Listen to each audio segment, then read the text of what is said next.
You are now watching The Union. What's going on, y'all? It's your boy Big Ken, executive producer of The Union. As y'all can see, we out in the hood, man, right on 79th Estate. Hitting it, man, just riding, man. I got a very, very, very special episode of The Union for y'all, man. Union TV, man. It's the new movement in Chicago. I advise everybody that ain't doing much to get on your phones. Call your family members, call your mamas, your baby mamas, your cousins, your nieces, nephews. Tell them to tune into this episode. It's life-changing. If you're going through something, if your mind ain't right, tune in. This is life-changing. This episode, to me, is going to be seen 5-10 years from now. So if you got a DV recorder, I guess video record, anything, turn your recorder on, man. This is truly going to be a life-changing show for you, man. We showcasing some important things, man. Things that was important in our society. The Jena 6, the Katrina, and the civil rights. You know what I'm saying? It's major talk, man. It's time for a change about it, y'all. And I ain't no preacher or no Democratic nominee or nothing like that. I'm just Ken, man. So tune in, y'all. It's powerful. So y'all tune on in and just check us out, man. It's Union TV, man. Let's go.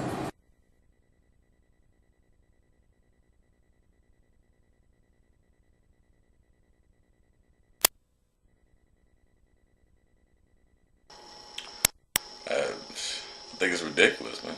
I think that, you know, with the year being 2007 and the fact that we still got to deal with the same things we were dealing with in 1967, man, it don't make any sense, man. Like, the fact that these white people are so arrogant that they feel like they can do anything they want to do to us and we can't do anything about it. The fact that that's still going on today, man, it's crazy. It's crazy. The fact that Reed Walters, who's the district attorney down there, gonna walk into the schools and tell all the black students that he could take away their life with a stroke of a pen. That arrogance is the same arrogance they had back then, that we less than them. That they can do whatever they want to do to us, and we can't do nothing about it. They can't roll like that, man. We got to make a change. That march was a good start they did with Jesse Jackson, Al Sharpton, Michael Bays, and did that march. That's a good start. But we got to let them know we ain't playing with them. We ain't going through that no more. That's it. This ain't 1967, nothing like that. It's 2007. They better realize what year it is, or they're going to feel it. That's it. It does. It does, because as a people, a lot of times, our younger generations don't pay attention to things that are important. They know how to do the soldier boy, but they have no idea what Jena 6 is. And they're young. They're so young that it's not really on them. It's on the adults. It's on the guardians. It's on the people that's above them to teach them what's going on. Because, I mean, they only know what's in front of them. A lot of the TV program and radio don't talk about what's important. You know, all they talk about what the new hottest song is, the hottest dance, all that kind of stuff. But they don't teach about the seriousness of what Jena 6 represents. The seriousness of where we are in America right now. The seriousness of what we need to be doing to make a difference. To make sure that our children don't have to be dealing with the same damn thing 40 years from now. So that's on us. That's on us to teach this younger generation what's important, what matters, what they need to be doing to make sure that their kids not dealing with the same thing. So do you feel like it's a sense of urgency in Black America about just situations that's going on like this right here? Absolutely. Absolutely. I think in a lot of situations it's a sense of urgency for Black America, but we don't know it. It's too many of us that don't know what's going on out there. It's a sense of urgency when you talk about Jena 6, civil rights, everything that's going on with that. Everything that's going on with us, we need to have a focus on and a consciousness of what's going on. So it's definitely a sense of urgency. And we got to do something now. Let us remember that the Jena 6 could have been any one of us. It could have been me, it could have been you, it could have been your brother or your sister that was involved in a fight on school property. Now, the last time I checked, kicking someone doesn't classify as second-degree murder. Now, there is one good thing that came out of the trial. It's the unity within our community. We rallied, we protested, and we also supported monetarily by paying Michael Bell's bail money. Now, we must continue to fight anytime there is an injustice done against one. Injustice to one is injustice to all. Now, I'm concerned with the millions of Americans across the nation that have not been properly trained, properly educated to survive in this world. The Jena 66 million, as I call them.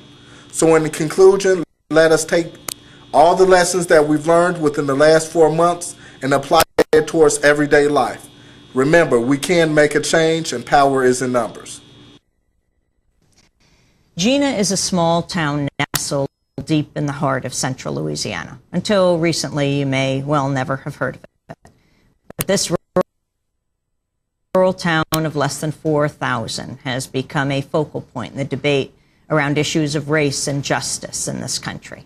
Last December, 6 black students at Jena High School were arrested after a school fight in which a white student was beaten and suffered a concussion and multiple bruises. The 6 black students were charged with attempted second-degree murder and conspiracy. They face up to 100 years in prison without parole. The Jena 6, as they've come to be known, range in age from 15 to 70. Just over a week ago, an all-white jury took less than 2 days to convict 17-year-old Michael Bell, the first of the Jena 6 to go on trial. He was convicted of aggravated battery and conspiracy charges and now faces up to 22 years in prison. Black residents say race has always been an issue in Jena, which is 85% white, and that the charges against the Jena 6 are no exception.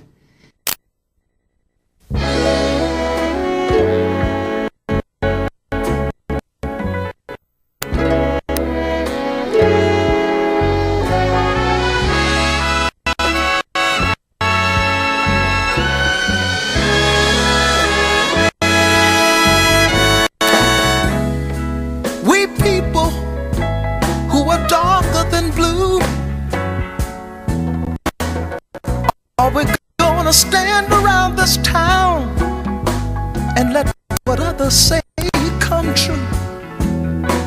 We're just good for nothing, they all figure. A boyish grown-up shiftless jigger. Now we can't hardly stand for that. Or is that really where it's at? We people who are darker than blue. This ain't no time for segregating. I'm talking about brown and yellow too. How yellow, girl, can you tell? You're just the surface of a dark deep well. It's not black against white, it's crime. The nooses, I don't even know why they were there, what they were supposed to mean. There's pranks all the time of one type or another going on. And just didn't seem to be racist to me.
sad. Shall we commit our own genocide before you check out your mind? I know we've all got problems. That's why I'm here to say, keep peace with me and I with you. Let me love in my own